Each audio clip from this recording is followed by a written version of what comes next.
పటిక బులెటిన్లో breaking news చూస్తున్నాం. హైదరాబాద్లోని జియాగూడ గోపి హోటల్ ఎదురుగా ఉన్న అపార్ట్మెంట్లో ఎలక్ట్రిక్ షార్ట్ సర్క్యూట్ కారణంగా భారీ అగ్ని ప్రమాదం సంభవించింది. అపార్ట్మెంట్లో ఫర్నిచర్ తయారీ గోడౌన్ ఉండడంతో ప్రమాదం తీవ్రత ఎక్కువగా ఉంది. సుమారు 15 మంది వరకు తీవ్ర గాయాలకు గురైనట్లుగా సమాచారం. 4 ఫైర్ ఇంజిన్స్ తో మంటలు ఆర్పే ప్రయత్నాలు చేస్తున్నారు. మరోవైపు క్షతగాత్రులను 8 అంబులెన్సెస్ లో స్థానిక హాస్పిటల్స్ కు తరలించారు.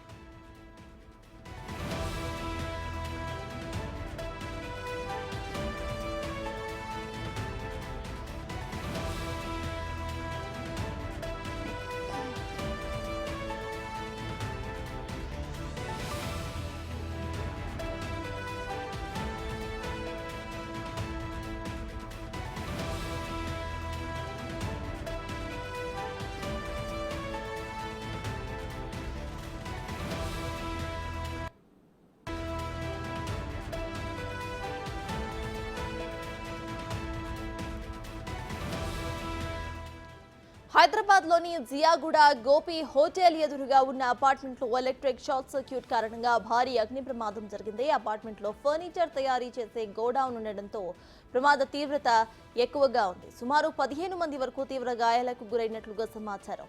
4 ఫైర్ ఇంజిన్స్ తో మంటలను ఆర్పే ప్రయత్నం చేస్తున్నారు. ఇక మరోవైపు క్షతగాత్రులను 8 అంబులెన్సుల్లో స్థానిక హాస్పిటల్ కు తరలించారు.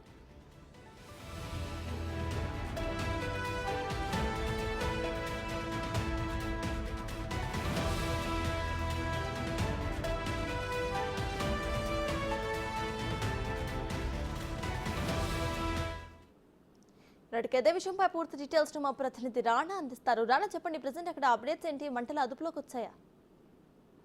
ఆల్మోస్ట్ మంటలోకి వచ్చాయి. కాకపోతే భారీగా కాలిపోయింది కాబట్టి అక్కడ ఉన్నటువంటి ఫర్నిచర్ సంబంధించిన సామాగ్రి అంతా కూడా మొత్తం కాలి పూర్తి అయిపోయినటువంటి పరిస్థితి కనపడుతుంది. ఇప్పటికే క్షతగాత్రులు 15 మంది, ఇంకా కొంతమంది ఉన్నట్టుగా సమాచారం. వాళ్ళకందరికీ కూడా ఇప్పుడు ఉస్మానియా హాస్పిటల్లో వైద్య చికిత్స కూడా చేస్తున్నటువంటి పరిస్థితి కనపడుతుంది.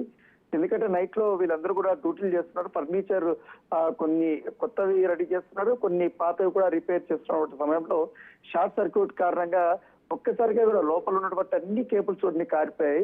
కాలిపోయిన తర్వాత అక్కడ పాలిథీన్ కి సంబంధించినటువంటి ఇది చేశారు కాబట్టి ఆ ప్లేస్ అంతా కూడా మంటలు ఈజీ కూడా అనేది వ్యాప్తి చెందినటువంటి పరిస్థితి కాబట్టి, పైగా అక్కడ ఉన్నటువంటి అంతా కూడా ఫర్నిచర్ కాబట్టి ఫర్నిచర్ మీద అక్కడ ఉన్నటువంటి ఏదైతే అగ్నికి సంబంధించిన రవ్వలు అక్కడ పడడంతో ఒక్కసారిగా కూడా మంటలు అనేది చెలరేగిపోయాయి. అక్కడ లోపల ఉన్నటువంటి వారంతా కూడా బయటకు రావడానికి చాలా ఇబ్బంది పడ్డారు. ఎందుకంటే ఆ పొగ అంతా నిండిపోవడం వల్ల బయటకు తొందరగా రాలేకపోయారు. ఎటువైపు వెళ్తున్నారో కూడా తెలియటువంటి సిచ్యువేషన్. రాత్రంతా కూడా ఆ పక్కన ఉన్నటువంటి వారందరూ చాలా భయపడినటువంటి పరిస్థితి. ఎందుకంటే వీరు అరుస్తున్నటువంటి అరుపులకు కానీ ఆకారాలకు కూడా అందరూ కూడా భయపడిపోయారు. కానీ వెంటనే అక్కడ ఉన్నటువంటి వారందరూ ఫైర్ ఇంజిన్ కి ఫోన్ చేయడము, తర్వాత ఫైర్ ఇంజిన్ రావడము, మంటలు అదుపు చేయడానికి చాలా అంటే చాలా తీవ్రంగా కూడా ప్రయత్నించాల్సినటువంటి పరిస్థితి ఏర్పడింది. తర్వాత ఉదయాన్నే వాళ్ళందరినీ కూడా హాస్పిటల్ కి తీసుకెళ్లారు. వాళ్ళ మెరుగైన వైద్యం అంతా కూడా అందిస్తున్నామని కూడా వారు చెప్తున్నారు. ప్రస్తుతం అయితే అక్కడ పరిస్థితి చక్కబడింది. ఇప్పటికే ఈ ఘటనకు సంబంధించిన అన్ని కోణాల్లో కూడా పోలీసులు విచారణిస్తున్నారు. ఎందుకంటే చాలా రద్దీ అయినటువంటి ప్లేస్. ఎందుకంటే గోపి హోటల్ ఎదురుగా అంటే గోపి హోటల్ కి చాలా జియాగూడలో చాలా ఫేమస్ అది. సో ఆ హోటల్ ఎదురుగా ఉన్నటువంటి ఈ ఫర్నిచర్ షాప్ అంటే ఆటోమేటిక్ గా దీనికి సేఫ్టీ ప్రికాషన్స్ అనేది మస్ట్ షూట్ గా తీసుకోవాలనేసి కూడా వారు చూస్తున్నారు. ఇప్పటికే దీనికి సేఫ్టీ ప్రికాషన్స్ ఉన్నాయా లేదా అనేది కూడా ఒక ఐడియా లేదు కాబట్టి అధికారులంతా కూడా పిలిపించి దీనిపైన సమీక్ష కూడా చేస్తున్నటువంటి నేపథ్యం కనపడుతుంది. ఎందుకంటే 8 అంబులెన్స్లు అంటే మామూలు ఫైర్ ఇంజిన్లు కాదు, అంత రేంజ్ లో మంటలు అనేది వ్యాపించినటువంటి పరిస్థితి కనపడుతుంది.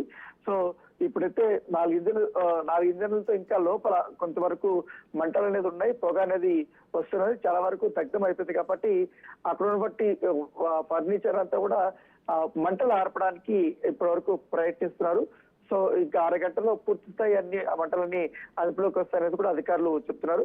ఇప్పుడే యజమానులు కానీ చుట్టుపక్కల ఉంటే వారందరూ కూడా అక్కడ పూర్తిగా ట్రాఫిక్ జామ్ అనేది ఏర్పడింది. Right, thank you Rana.